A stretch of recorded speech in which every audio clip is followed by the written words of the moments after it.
Signal Sciences secures the most important web applications, APIs, and microservices of the world's leading companies. Protecting over 7,500 applications and 150 billion production requests per week, Signal Sciences Next-Gen WAF and RASP help companies increase security and maintain site reliability without sacrificing velocity, all at the lowest total cost of ownership. Signal Sciences patented technology protects any application against any attack with integrations into any DevOps toolchain. Signal Sciences, demand more from your WAF. Learn more at securityweekly.com/Signal Sciences.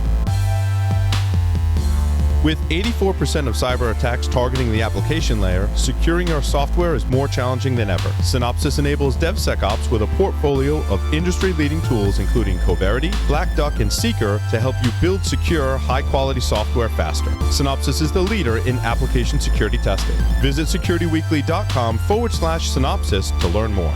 Make sure your team is prepared to fight off the latest cybersecurity threat. IT Pro TV is the resource to keep you and your IT team skills up to date. You can stream IT Pro TV courses live and on demand, so there's no need to send staff to off-site training. Team subscriptions include Pro Portal, so managers have full control over your team's training schedule. Go to itpro.tv/ASW and use the code ASW30 to try it free for 7 days and receive 30% off your monthly membership.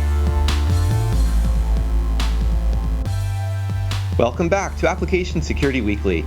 I'm your host, Mike Shima, joined by Matt Alderman and John Kinsella.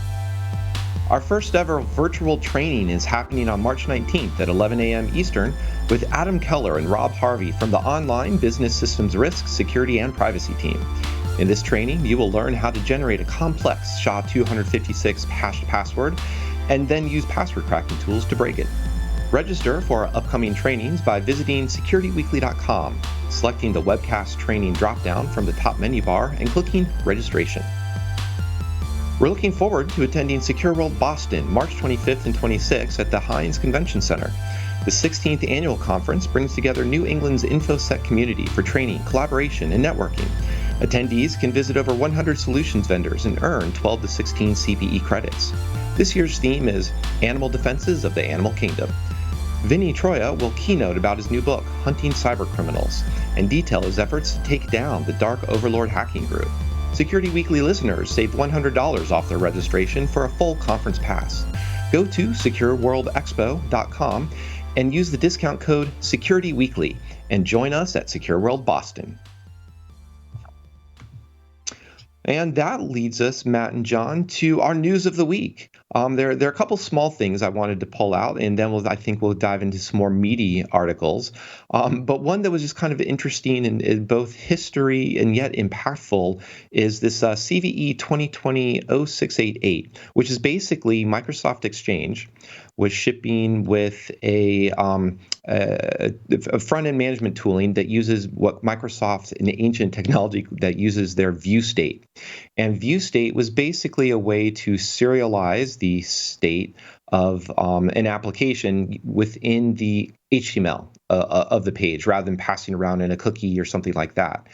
And in order to prevent tampering, they would do two things. It would have both like an HMAC, so you could just check the integrity of it, and it could be encrypted.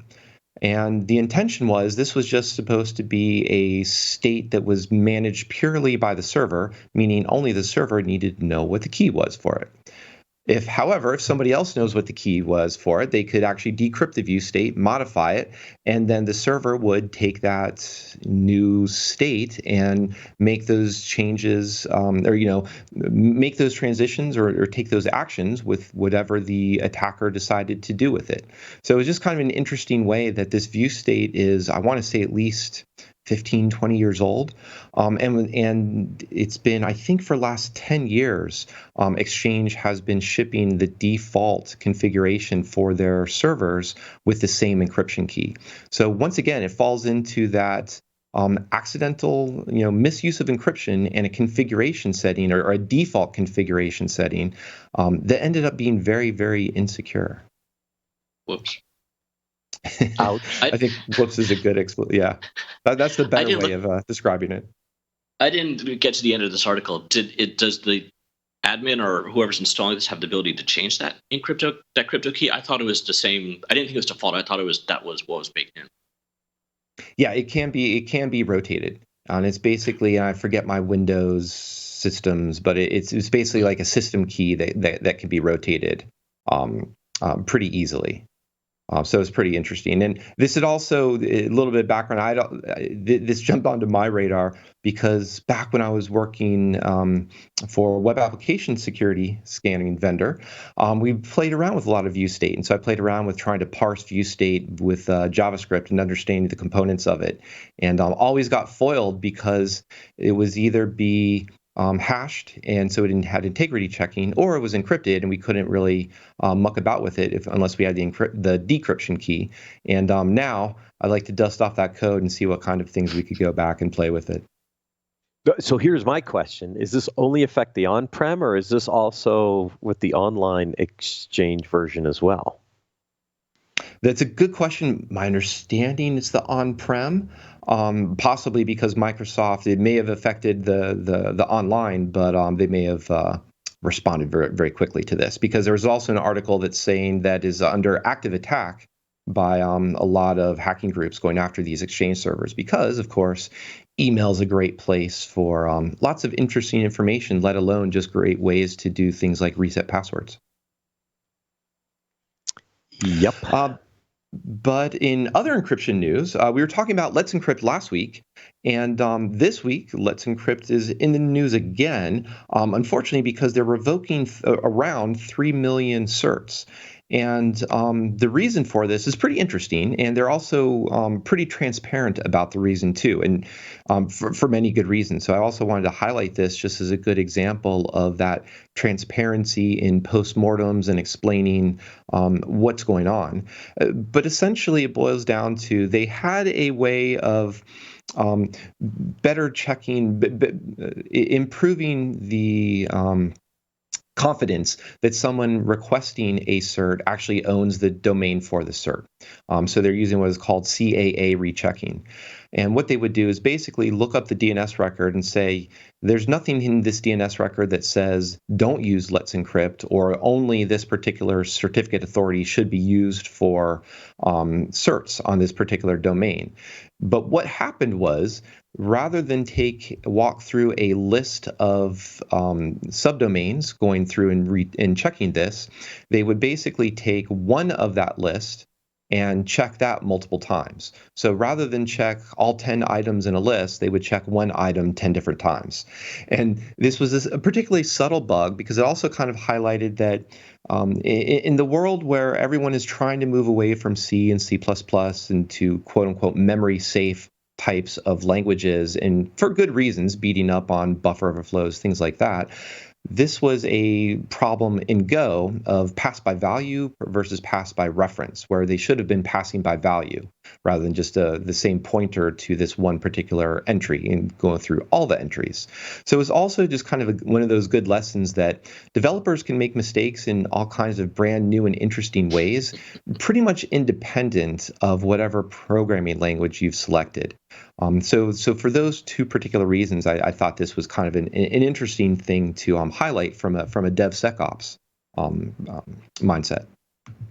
And so because of that bug, they decided to revoke a bunch of the certificates so that they could recheck them appropriately. Is that the basis for the revocation? Yeah, exactly. It's basically a mea culpa, saying that we didn't really, the vetting that we claim that we are doing actually didn't get done properly. Mm-hmm. So we're going to revoke these, not necessarily that they were, incorrectly allocated or distributed, but just saying that we didn't do the vetting the right way. So we're going to revoke these, go back and do them the right way now. This is one of the problems with Let's Encrypt. So, Mike and I were talking last week about, oh my God, this thing's amazing. It's like one of our favorite things. And I think literally, Mike, 2 or 3 hours after we went off air, this came out, I think. But what I didn't say last week is the one issue I've had in the past with Let's Encrypt is that automation. It's great when everything works, but if something breaks or goes sideways, you've suddenly lost your auth or your TLS on that site, right? So for production sites, which I really care about, I'm still sticking to old school certs. I've got bitten in the past, I think about a year and a half ago, when Let's Encrypt changed some of their how they would allow you to authenticate your request. That changed. So that bit me on one or two prod sites at the time. So it's a really great tool. I mean, it's super handy, especially if you just need a free, cheap, easy cert on a private site. If you're going to put it on something front and center public, that's this is, again, will give you something to pause about, I think, unfortunately. Yeah, perhaps I think their timeline is interesting to read through here too, about how they're responding. I think what you're highlighting there too, John, is that with any automation, it's really easy to make mistakes at scale. Where the real test comes is how you can respond to those mistakes and if they can be cleaned up at scale as well. And fortunately, in this case, it looks like the cleanup is actually relatively easy to reach at scale, and there's not a significant burden. But of course, I don't know if there were outages related to this. But of course, that's always something that developers care about. And we were just talking with Guy in the first segment about a lot of DevOps came out of performance considerations. It wasn't really motivated by security. It was, we want to have high performance sites. We want to have sites with great uptime. And it just so happens those are two important qualities that are associated with security as well.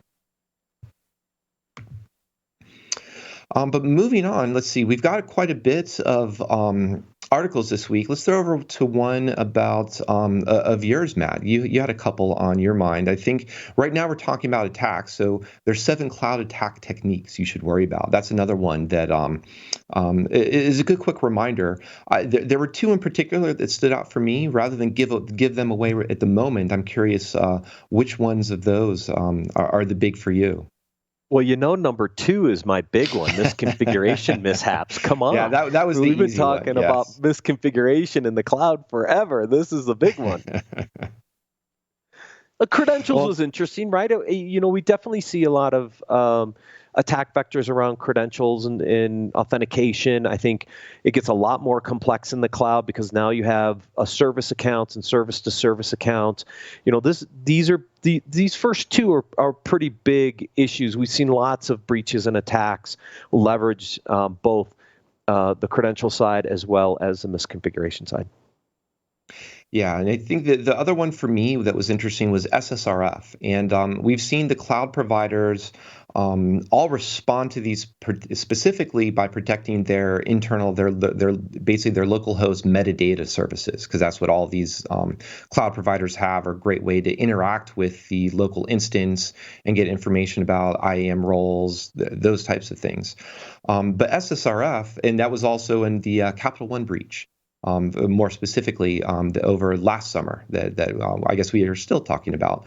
But it's also an interesting design pattern that I always am curious why particular applications are supporting these mechanisms within at the application layer to basically redirect to some other host, especially if it's handled by a URL parameter that ostensibly then would be under it could be manipulated by an attacker or the end user.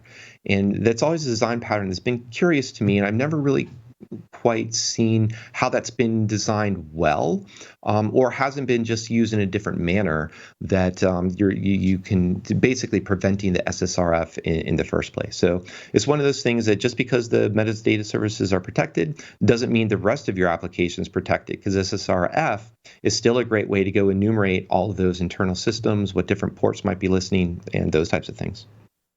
Yeah, I figured SSRF would intrigue you on this one as well. So. See, we hit all of our favorites. We hit all of our favorites. Yeah, SSRF is sort of a network. It's the network version of directory traversal, so that's why I like it. We have another article here that's pretty interesting about Visa and how they approach their own container security solution. So I'm curious what your reactions are for that, because John, I know too, you also are big. You quite a bit of things about container security.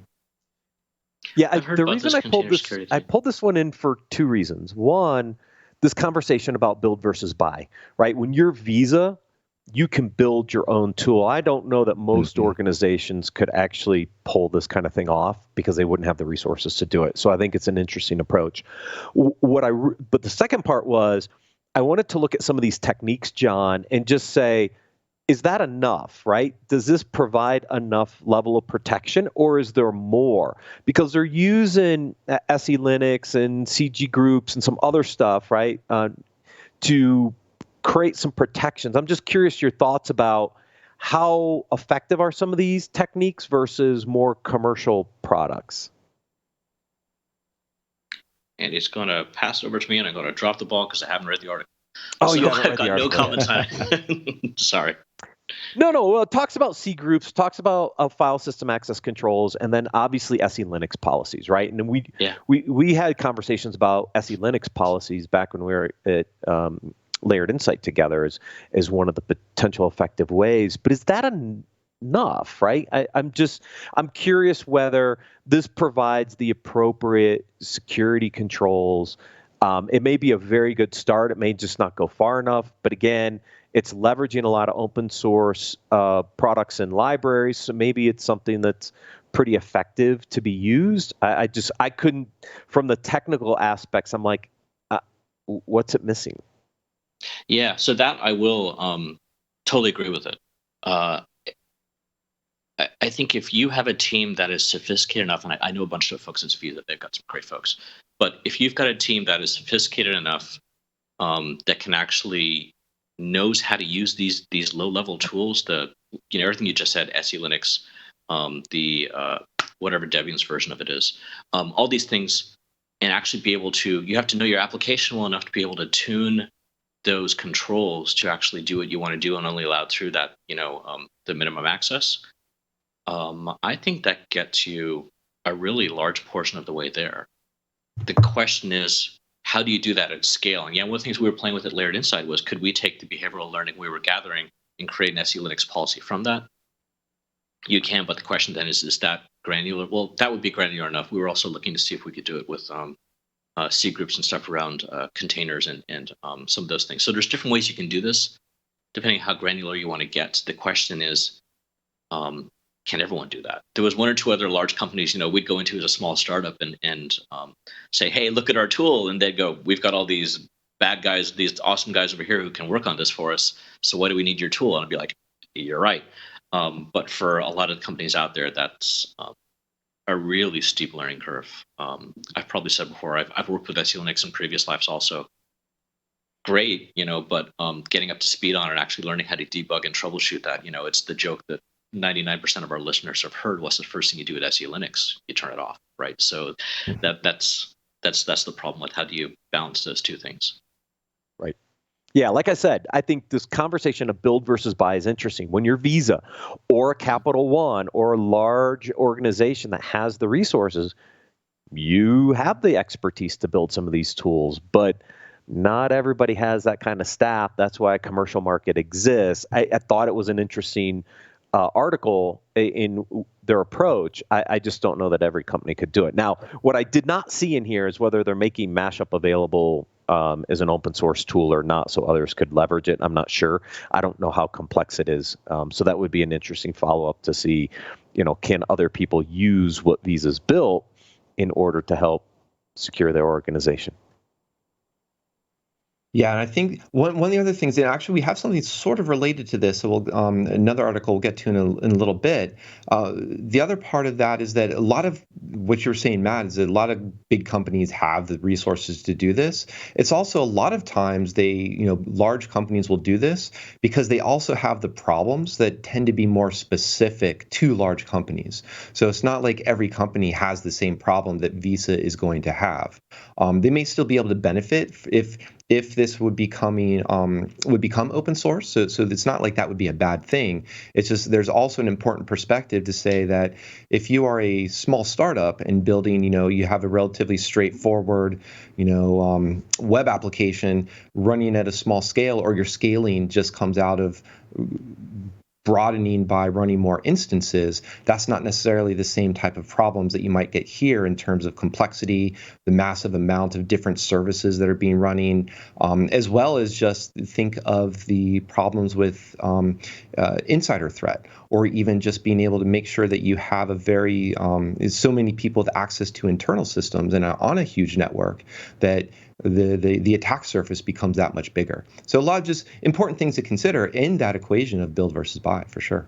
Yeah, and I think actually doing a quick scan over this, one of the more important things to think about from this article is it's not just if you're going to use SE Linux or a commercial or a open source tool, but how do you bring all those tools in together and actually get that data in a really actionable, usable manner, or preferably automated response? Vulnerability data versus runtime data versus just what's the container doing. There's a lot of sort of different moving parts, and they usually don't sort of line up.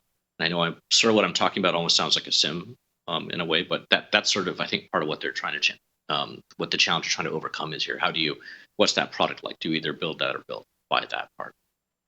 Right. Yep. So speaking of not quite organizations, this isn't quite a build versus buy, but this is more of building trust, we'll say. Another article about Comcast and creating DevSecOps at scale. And I know we've actually talked last year on this particular topic, and again, one of the quotes from this particular article that always is going to stand out for me is this idea of this trust formula that has credibility, reliability, and empathy, and then divided by apparent self-interest. And the idea is, how do you get those three dimensions to be shared interests amongst your DevSecOps teams, or that basically the different components of those teams, or those teams in their interaction with the rest of the business. So for that alone, this is a very dense article. It's a good read, but that alone is the thing that is really the take-home that I'm always going to run with on an article like this. Yeah, the reason I added this article is we interviewed Larry on ASW 59 40 episodes ago, almost a year ago, because we do 44 a year. So it's been almost a year since Larry's been on. And in talking about how he was addressing a lot of this at Comcast. And here's an article kind of almost a year later, kind of bringing all these pieces and the progress he's made over the last year at Comcast. Again, I thought it was a great read. Anybody who wants to see the actual interview with Larry, go to ASW 59. You'll get to see aspects of the live conversation with him. That's why I pulled this one in. Yes, thank you. I couldn't remember the number, 59. And I think this is also a good way to bring us to talking about Visa, build versus buy, talking about Comcast and Larry's work and bringing DevOps to scale. Here's an article from Microsoft Research in Azure about Gandalf. So already a good reference. But they're talking about a tool that they built to address a problem that all companies or all organizations are going to have about deploying safely and at scale. So this was really interesting. Again, the Usenix article is a bit dense. We also linked to the slides for it, and it's basically identifying that development teams, as they deploy, of course, no one thinks their code is perfect. They're going to expect problems. They want to find those problems more quickly, but the way that the way that systems monitor for those problems hasn't always been meeting their needs. And if you're going to throw in some fancy machine learning, for example, Mashup from Visa that was talking about using TensorFlow and applying machine learning to their problem. Here, Microsoft is talking about applying machine learning to their problem. But they're making a very good point to saying that we actually want understandable AI. We actually want developers to trust the feedback that they're getting from this tool. So if Gandalf says you cannot pass, you want to make sure that Gandalf is talking to the Balrog and not a whole bunch of hobbits who just want to go down and have to the pub and hang for drinks. And I'm running out my metaphor there. But this was exactly. But this was a good. I'll pause there because I think, John, there's going to be some things that you might highlight for you too. I thought this was super interesting. This was it got on my radar. I think CTO for Azure tweeted this one out last week, so I saw about it. But because we talk about testing. We talk about a lot of this stuff on the podcast. How do you take that from shift left and make sure you don't do something in production either, whether it's AppSec or configure all these different things. But what was really interesting about this to me is sort of two parts. One, how does someone who's doing this at a really large scale across not just multiple data centers, but multiple countries, what might not be a problem if you have one or two errors in a single cluster, right? But when that same one or two things happens across multiple clusters, or again, as I said, across multiple countries, geographic areas, that suddenly becomes an issue. So how you monitor for that, how you look for that changes. And then the second part was to see someone at the scale of a Microsoft or any of the big guys, right, actually talking about this. That to me was really interesting, and I might go and try and track these guys down and see if they'd be interested to come on to talk about it in person. That was what really sort of made this really interesting to me, because it's not just it's someone else doing this, and we're not all going to be able to take this and put into practice what they're talking about, right? But I think it gives you pause to think about how do you do this thing at this type of scale. So pretty neat. Yeah, I think pretty heavy, but pretty neat. Yeah. Yeah, definitely. I think there are some takeaways that people could, obviously not go adapt and re-implement on their own very easily. But even those ideas of the correlation of time and space, and they gave some really interesting examples of a problem that didn't manifest until 24 to 72 hours after deployment. And so that's kind of interesting, because that 24 to 72 hours, how do you track that down to one specific deployment? Because there may be a lot of other deployments that have happened since then. So highlighting that as a problem, and then demonstrating a couple different ways that they approach that challenge was interesting, as well as that spatial correlation. Just saying that if you have lots of local monitoring, you're not going to find out when there is, the one instance isn't having a problem, but this one other local instance is. But it's only very small until you get to global, and then in cross-country situations, and suddenly now it actually manifests in a much more complex and impactful way. So just thinking of it from that time and space was also pretty interesting as well. As think of it as a threat modeling exercise for your own deployment monitoring, and how good you think your logging and monitoring would be for those particular types of use cases. Yeah, I mean, the depth here is just astounding what they have to do.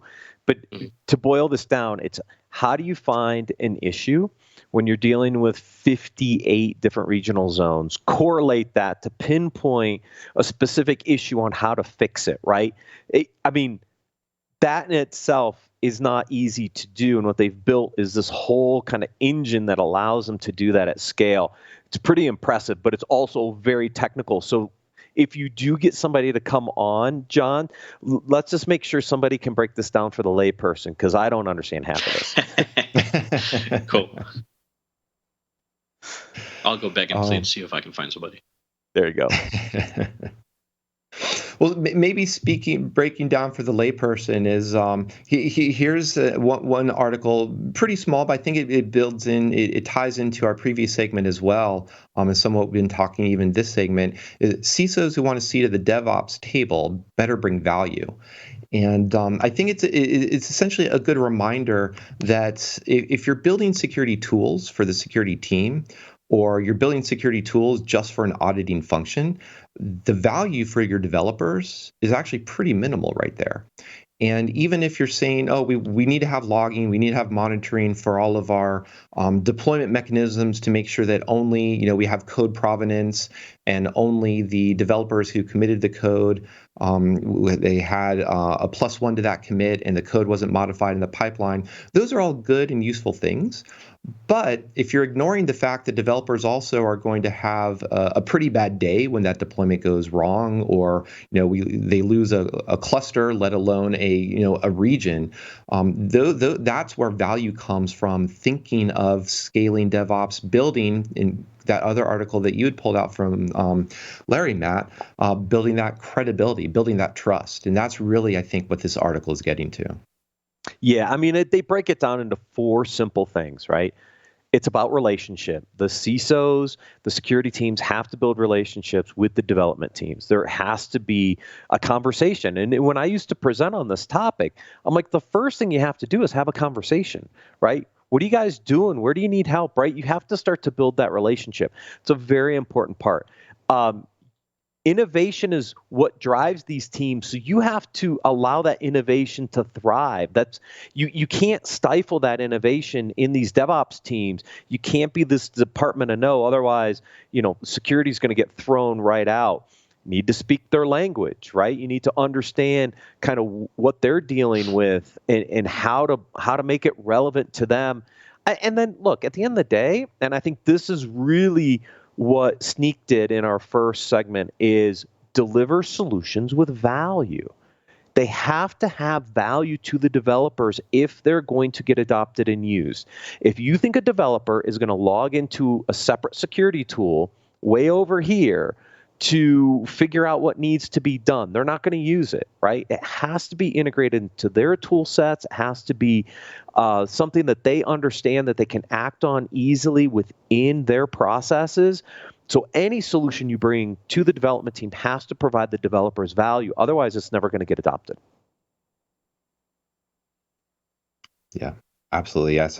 Hard to add on to anything that you just said there, Matt. Yeah. Good message. And I think with that, don't have a good segue here other than on that idea of trust, going from the idea of trust amongst teams and building trust with, how basically showing that the security team is bringing value so they also have credibility.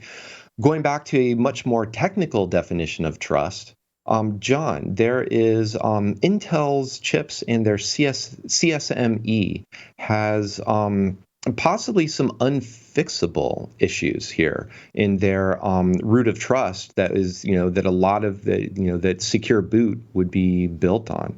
So, what stood out here for you? Yeah, I'm really disappointed because when you said the technical definition of trust, I thought you were going to say I was a technical definition of trust. Come on.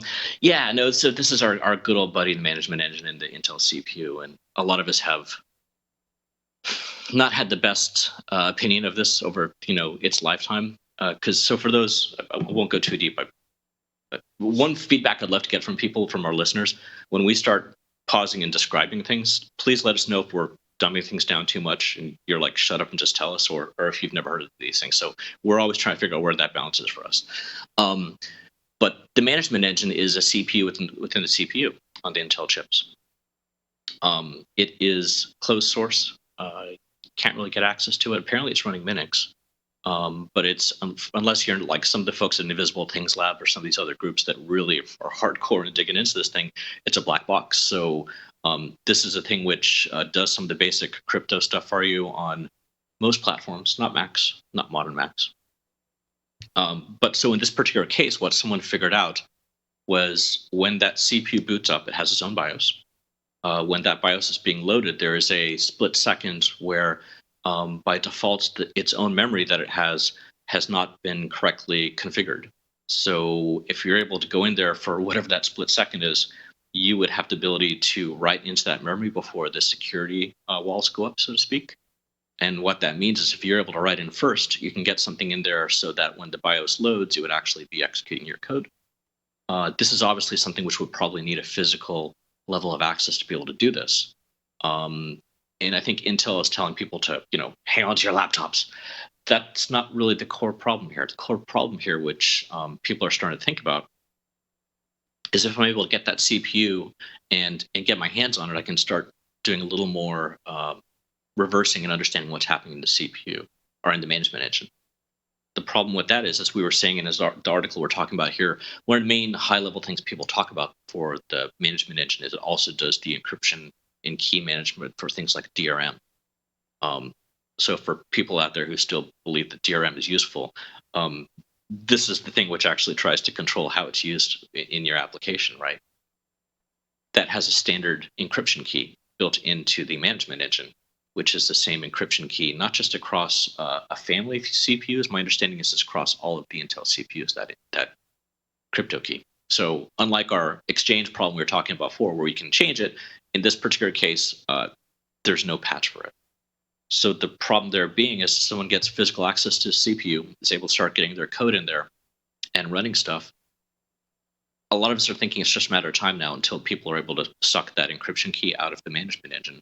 And then all your DRM across all Intel CPUs, again, except for Macintoshes, our Apple machines, is broken. So with modern, I think last 2 generations of Apple products, they have this T1 and T2, their own management engine, which is a separate chip, which that's what does the encryption and key management, all those type of things on your iPhone, say for example, or on your laptop. But if you're on these other Intel platforms, the rest of this year could be sort of interesting to see when they manage to pull that key out of there, I think.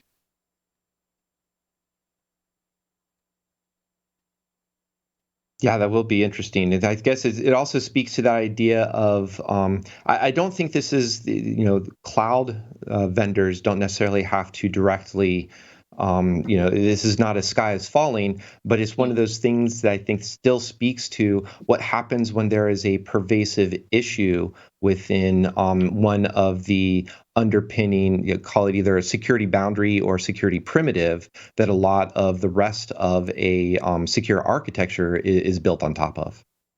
It's a really interesting time right now for the cloud providers. I know at least 2 of them are working with SGX, which I think SGX is close to the management engine. I can't remember if it's in it, but SGX is the ability to do trusted computing, basically a signed binary, right? That can only be executed by a CPU that has access, it has that, matches the key. Or sorry, I completely bumbled that. SGX allows you to sign a binary so that it can only run if the appropriate keys are passed into that Intel CPU. So I know at least 2 of the cloud providers are trying to provide that level of trusted compute for their end customers. Is that going to be affected by this? I don't know. I don't think so, but that, be interesting to dig a little bit deeper around that. Yeah, I think we're also going to have to we have another week to dig around and find out some more news. I want to thank you, Matt. I want to thank you, John, for joining us. And I want to thank everyone for listening. Thank you all, and we'll see you again next week on Application Security Weekly.